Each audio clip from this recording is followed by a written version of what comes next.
Next है famous personalities, जिसके अंदर जो पहला टॉपिक है सूफिज़म इन इंडिया। इंडिया के अंदर सूफिज़म का आगाज़ जो था वो 10th सेंचुरी के अंदर हुआ, जिसके 4 सिलसिले हैं: Chishtiya order, Suhrawardiya order, Naqshbandiya order और कादरिया ऑर्डर। चिश्तिया ऑर्डर के जो सेंट्स हैं हज़रत मोइनुद्दीन चिश्ती, निज़ामुद्दीन औलिया, बख्तियार काकी और फरीदुद्दीन गंजशकर। जो हज़रत मोइनुद्दीन चिश्ती हैं ये इस ऑर्डर के पैट्रन सेंट हैं, यानी कि पहले बुज़ुर्ग हैं। उसके बाद आगे सोहरवर्दिया ऑर्डर है, शहाबुद्दीन सोहरवर्दी इसके पैट्रन सेंट हैं, और इसके अलावा इस सिलसिले के अंदर बहाउद्दीन ज़िक्रिया भी शामिल हैं। नक्शबंदिया ऑर्डर के अंदर बायज़ीद बस्तामी और ख्वाजा बाकी बिल्ला शामिल हैं। कादरिया ऑर्डर के अंदर जो पैट्रन सेंट हैं अब्दुल कादिर जिलानी शामिल हैं। अब कुछ बुज़ुर्गों के जो है वो हम बारी बारी उनका 1 बाय 1 देख लेते हैं।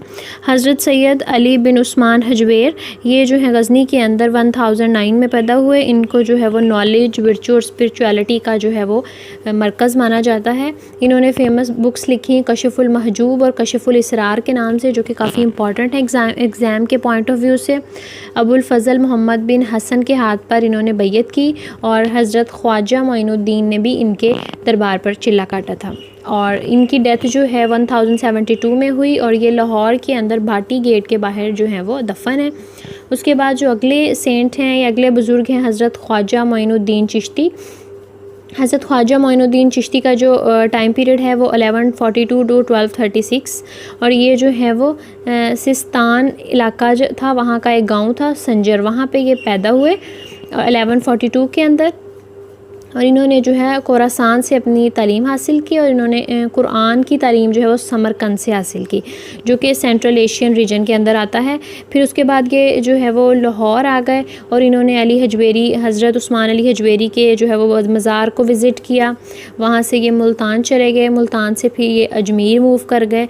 ये जो है सुल्तानुल हिंद और गरीब नवाज़ के नाम से जो है वो बहुत फेमस हुए, और 1236 के अंदर जो है वो इनकी डेथ हो गई। उसके बाद जो अगली पर्सनैलिटी हैं हज़रत बाबा फ़रीद शकरगंज, जिनका जो टाइम पीरियड है ये 1173 टू 1265 तक है, और इनका जो असल नाम था वो मसूद था, और इनका जो टाइटल था वो फरीदुद्दीन, और इनका जो फैमिली ट्री है, बैकग्राउंड है, वो हज़रत उमर फ़ारूक रज़ी अल्लाह ताला अन्हु से जाके मिलता है। और ये कोतवाल में पैदा हुए, फिर उसके बाद ये मुल्तान चले गए, और वहाँ से ये दिल्ली मूव कर गए। हज़रत ख्वाजा बख्तियार काकी से इन्होंने मुलाकात की और बैयत की, और उनसे बैयत करने के बाद, उनके हाथ पे बैयत करने के बाद ये अजोदन की तरफ आ गए, जो कि अब पाकपतन के नाम से जो है वो फेमस है।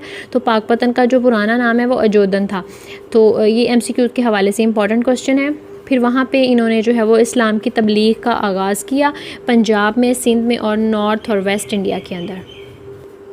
बहुत सारी फैमिलीज़, सियाल और वट्टू फैमिलीज़ हैं जिन्होंने जो है वो हज़रत बाबा फ़रीद गंज शकर के हाथ पे जो है वो इस्लाम कबूल किया, और ये जो है वो जंग औकाड़ा साइड पे ये लोग जो हैं वो रहते हैं। बहुत सारी फैमिलीज़ हैं जिन्होंने जो है वो इनके ज़रिए जो है वो इस्लाम को कबूल किया, और इनकी जो डेथ है वो 1265 के अंदर हो गई। अगले जो बुज़ुर्ग हैं हज़रत बहाउद्दीन ज़िक्रिया, जिनका जो मज़ार है वो मुल्तान के अंदर है। 1182 के अंदर जो है ये लिया के अंदर पैदा हुए, करोड़ लिया डिस्ट्रिक्ट के अंदर।